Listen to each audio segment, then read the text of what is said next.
လွမ်းစရာအကောင်းဆုံးຫນွေဦးချိန်တောင်ရောက်လာပါပေါ်လာຫນွေကန်းကော်လေးလေးပွင့်နေပြီ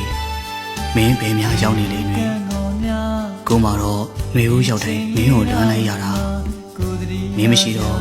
ဒီຫນွေကိုလေကိုတယောက်တည်းဖြစ်တန်းရအောင်မင်းထင်ပါလေကန်းကော်ပန်းကြီးဟာຫນွေအကြိုက်ဆုံးပန်းမူလားຫນွေနဲ့တူတူရောက်ခဲ့တဲ့လမ်းမှာလက်ပံဝင်နေရဲတွေပွင့်နေတာကြည့်ခဲ့တာမှတ်မိတယ်လားຫນွေ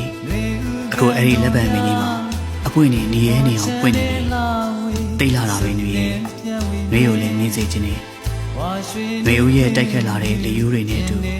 ကြော်ရက်ပါလေးလေးတဖြိုးဖြိုးကြွေးကြနေတာကြည့်ယောက်ျားတမ်းမဲ့မျက်ရည်တော့ဝဲမိတယ်ຫນွေကိုမလေးအလွမ်းနေတည်ရင်နဲ့ຫນွေရောက်မှမပြောပြီးမိကန်းကော်ပန်းကြီးပွင့်မဲ့ရက်ကိုတော့မျောနေမိတယ်တကယ်တမ်းကျတော့ຫນွေဦးနဲ့ကန်းကော်ဆိုတာခွဲလို့မှမရပါဘူးအခုတော့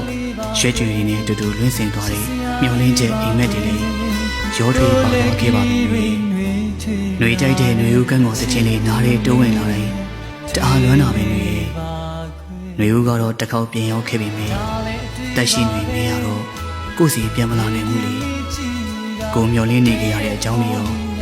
ရောသိပါမလားဆိုတဲ့စိတ်နဲ့ຫນွေဦးမှာယူနေရပြီຫນွေရဲ့我女无干我也